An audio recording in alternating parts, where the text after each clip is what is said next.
Delhi metro में आपका स्वागत है।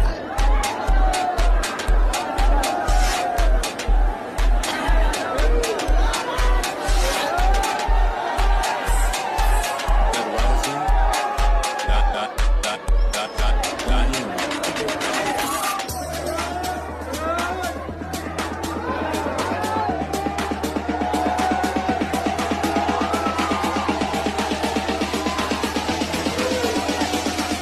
दिल्ली मेट्रो में एक बार फिर से आपका स्वागत है।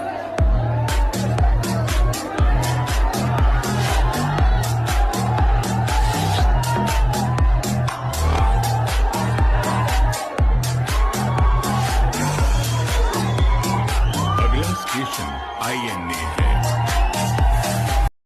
इस वीडियो को देखते ही मेरे दिमाग में सीधा एक क्वेश्चन आया कि डीएमआरसी को कंट्रोल कौन करता है आज की डेट में, सेंट्रल गवर्नमेंट या फिर दिल्ली गवर्नमेंट। इस इंसिडेंट को लेकर डीएमआरसी की तरफ से भी सफाई आ चुकी है कि ये जो पर्टिकुलर इंसिडेंट है ये जामा मस्जिद मेट्रो स्टेशन का है, जो कि वॉलेट लाइन पर देखने को मिला 13 फरवरी 2025 को। इसमें यहाँ पर दिल्ली मेट्रो के द्वारा ये बोला गया है कि जो ऑटोमेटिक फेयर कलेक्शन गेट है उसके ऊपर से जो यहाँ पर लोग कूद रहे हैं, ये मस्जिद से निकल कर आए और उस टाइम पर काफी लार्ज स्केल पर भीड़ होने की वजह से यहाँ पर इस तरीके की इंसिडेंट देखने को मिला। पर लेकिन इसको लेकर जो रिएक्शन निकल कर आ रही है लोगों की कि भाई ऐसी भीड़ ओनली मेट्रो के अंदर में, ऐसा नहीं कि यहीं पर ही हो रही है। यहाँ पर ये ट्रेंड करने लगा कि भाई साहब ऐसी भीड़ तो डेली आप लोगों को राजीव चौक मेट्रो स्टेशन पर, कश्मीरी गेट मेट्रो स्टेशन पर देखने को मिल जाएगी।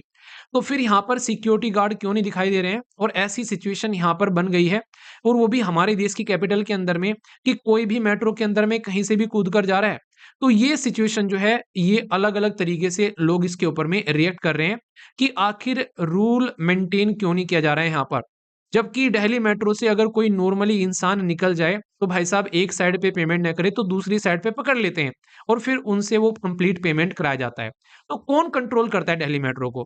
हमारे देश के अंदर में जो दिल्ली मेट्रो है, जिसको आप लोग डीएमआरसी बोलते हो, दिल्ली मेट्रो रेल कॉर्पोरेशन, ये एक जॉइंट वेंचर है गवर्नमेंट ऑफ इंडिया और दिल्ली गवर्नमेंट का, जिसमें दोनों का इक्वल शेयर है, यानी कि 50-50% के भागीदार हैं कंट्रोल और फंडिंग में, जब दिल्ली मेट्रो को कंट्रोल करने की बात आती है।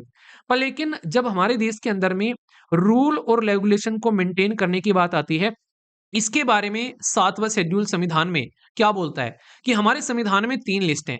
एक को यूनियन लिस्ट बोलते हैं, दूसरे को स्टेट लिस्ट बोलते हैं, और तीसरे को बोलते हैं कॉन्करेंट लिस्ट, यानी कि समवर्ती सूची।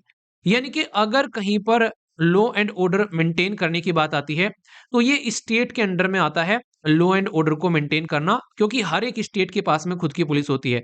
पर लेकिन जैसा कि हम लोग यहाँ पर दिल्ली की बात कर रहे हैं, तो दिल्ली जो है हमारे देश के अंदर में एक यूनियन टेरिटरी है, जो कि यूनियन की टेरिटरी है। तो दिल्ली पुलिस भी हमारे देश की यूनियन गवर्नमेंट के अंडर में आती है। तो अगर कहीं भी कोई इंसिडेंट होता है तो इसकी रेस्पॉन्सिबिलिटी हमारे देश की केंद्र सरकार के द्वारा बेसिकली ली जाती है, और ये रेस्पॉन्सिबिलिटी केंद्र सरकार के अंदर में होम मिनिस्ट्री के पास में जाती है, क्योंकि दिल्ली पुलिस होम मिनिस्ट्री के अंडर में डायरेक्टली कंट्रोल रहती है। अगर इसकी जगह कोई नॉर्मल स्टेट होता तो क्या होता? तो नॉर्मल स्टेट होता तो उस स्टेट की पुलिस उसको कंट्रोल करती। जैसे कि हमारे देश के अंदर में जो पुलिस एंड पब्लिक ऑर्डर को मेंटेन करने की रेस्पॉन्सिबिलिटी स्टेट लिस्ट में एंट्री नंबर 2 के अंदर में आती है, जब तक कि नॉर्मल सिचुएशन हो। नॉर्मल सिचुएशन मतलब जब तक कि इमरजेंसी न लगी हो। अगर किसी रीजन की वजह से इमरजेंसी लग जाए तो फिर कंट्रोल सेंट्रल गवर्नमेंट के हाथ में आ जाता है। और अगर बात करें हमारे देश के अंदर में, जब हम लोग बात करते हैं कुछ एक्सेप्शन को लेकर, तो सेंटर जो है वैसे भी इंटरवीन कर सकती है संविधान के आर्टिकल 355 के हिसाब से, अगर किसी स्टेट के अंदर में इंटरनल डिस्टरबेंस हो जाता है उसको लेकर। और इवन आर्टिकल 356 का भी यहाँ पर रूल का इस्तेमाल किया जा सकता है, अगर कोई रूल को, लॉ एंड ऑर्डर को मेंटेन करने में अगर सक्सेस न हो तो, जैसे कि अभी रिसेंटली मणिपुर के अंदर में आप लोगों को देखने को मिला। आखिर मेट्रो स्टार्ट क्यों की गई थी हमारे देश के अंदर में, दिल्ली के अंदर में? क्योंकि 1990s में जैसे हमारे देश के अंदर में अर्बनाइजेशन बढ़ रहा था, शहरीकरण बढ़ रहा था, तो इसके चलते काफी लार्ज स्केल पर पोल्यूशन की प्रॉब्लम थी दिल्ली के अंदर में।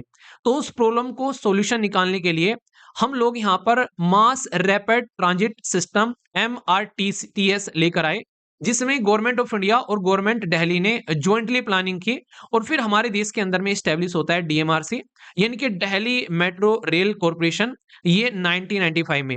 और फिर यहाँ पर फेज मैनर में इसको इंप्लीमेंट किया जाता है। पहला फेज डीएमआरसी का स्टार्ट होता है 2002 से लेके 2006 तक का। उस टाइम पर हमारे देश के प्राइम मिनिस्टर अटल बिहारी वाजपेयी जी के द्वारा इसको इनॉग्रेट किया जाता है और इसमें रेड, ब्लू और येलो लाइन आप लोगों को देखने को मिलती है, जो कि शानदार तरीके से बहुत ही बेहतरीन अंडरग्राउंड कॉरिडोर भी लेकर आगे बढ़ती हुई नजर आती है।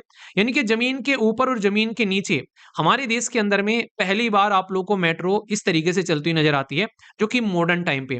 वैसे आप लोगों को बता दूं, हमारे देश के अंदर में अगर आप लोग मेट्रो की हिस्ट्री देखना चाहते हैं तो कोलकाता में आप लोगों को देखने को मिल जाती है, पर लेकिन वो प्रॉपर मेट्रो आप लोग उसको नहीं बोल सकते।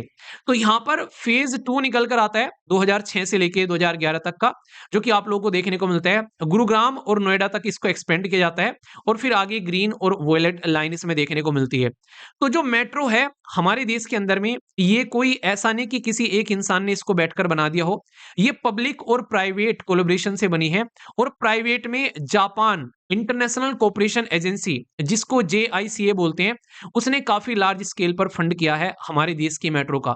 इसी के बेसिस पर दिल्ली के अंदर में 2017 में फर्स्ट ड्राइवरलेस मेट्रो स्टार्ट की गई मैजेंटा लाइन के ऊपर में, यानी कि टेक्नोलॉजी का एक बेहतरीन उदाहरण है। और आज की डेट में दिल्ली के अंदर में कहीं ना कहीं पोल्यूशन को कंट्रोल करने में बहुत बड़ा रोल प्ले कर रही है। दिल्ली को कार्बन न्यूट्रल बनाने में हमारे देश की मेट्रो दिल्ली मेट्रो यहाँ पर इसको आज की डेट में जो फेडरल बस सर्विस होती है और ई रिक्शा, उनके साथ भी कनेक्ट किया जाता है ताकि अच्छी खासी कनेक्टिविटी यहाँ पर बन सके। पर लेकिन टाइम टू टाइम दिक्कत ये देखने को मिलती है, ओवर क्राउडिंग वाली दिक्कत बहुत ही तगड़ी है। जैसे मुंबई के अंदर में आप लोगों को देखने को मिलेगी आज के डेट में मुंबई ट्रेन, ऐसे ही यहाँ पर आप लोगों को देखने को मिलती है। कई बार मेंटेनेंस को लेकर प्रॉब्लम रहती है, ये भी प्रॉब्लम निकल कर आती है, और कई बार कनेक्टिविटी को लेकर भी कई बार इश्यूज देखने को मिलते हैं। तो इसके चलते कई सारी दिक्कतें यहाँ पर निकल कर आती हैं। तो इन समस्याओं का समाधान करना चाहिए जल्दी से जल्दी, क्योंकि आज की डेट में हमारे देश की कैपिटल दिल्ली और वहां पर जो आज की डेट में पावर में है वो आज की डेट में सेम गवर्नमेंट सेंटर में है। तो किस तरीके से रूल और रेगुलेशन को मैनेज किया जाएगा, तो ये भी एक समस्या है। तो ऐसे इंसिडेंट जो फ्यूचर में न रिपीट हो, तो यही है, क्योंकि दिल्ली में कुछ भी होता है पूरे देश में वो खबर बन जाती है। बाकी आप लोगों की क्या राय है इसके बारे में कमेंट बॉक्स में लिख सकते हैं। अगर देश की हिस्ट्री, ज्योग्राफी और पॉलिटी पढ़ना चाहते हैं, एनसीईआरटी की क्लासेस है हमारे एप्लीकेशन के ऊपर में, जो कि आप लोगों को काफी अफोर्डेबल और क्वालिटी कंटेंट मिलेगा। 4.9 की रेटिंग है एप्लीकेशन पर, इससे अंदाजा लगा सकते हैं कि कितने क्वालिटी का कंटेंट आप लोगों को देखने को मिलेगा यहाँ पर। अभी प्रीलिम्स की भी क्लासेस स्टार्ट हो चुकी हैं, जिसमें आप लोगों को जीएस, सीसेट और टेस्ट सीरीज, जिसमें लगभग 150 के करीब टेस्ट सीरीज होंगी इंक्लूडिंग एनसीईआरटी। साथ ही साथ में क्लासेस हैं ईपीएफओ को लेकर, जो कि असिस्टेंट प्रोविडेंट फंड कमिश्नर का एग्जाम आता है, बेहतरीन एग्जाम होता है, इसके लिए भी आप लोग कनेक्ट कर सकते हैं। और इसी के साथ में स्टेट पीसीएस में BPSC, UPPCS, OPSC, Haryana, Uttarakhand, Himachal Pradesh और मध्य प्रदेश की क्लासेस हैं। इनको आप लोग अगर रियलिटी में सीरियस हैं तो अपने लिए यूज कर सकते हैं। बाकी एप्लीकेशन जाकर आप लोग डाउनलोड कर सकते हैं प्ले स्टोर से, या फिर studyloverbeat.in वेबसाइट यूज कर सकते हैं। पहले ही कमेंट के अंदर में वीडियो के नीचे मैं आप लोगों को लिंक प्रोवाइड करा दूंगा, अगर सीरियस हैं तो आप लोग जरूर कनेक्ट करिएगा। बाकी देश में सौहार्दपूर्ण माहौल बनाकर रखिए यार, अपना ही देश है, तो जहां भी कोई समस्या होती है एटलीस्ट हम लोगों को मिलकर काम करना चाहिए।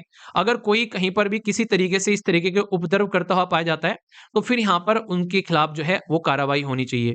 बाकी आज का सेशन में यहीं पर समाप्त करता हूँ, नेक्स्ट सेशन में मिलता हूँ, तब तक अपना ध्यान रखिए। बड़ों को नमस्ते, छोटों को प्यार, छोटी सी लाइफ एंजॉय करो यार। मिलता हूँ नेक्स्ट सेशन में, तब तक के लिए जय हिंद।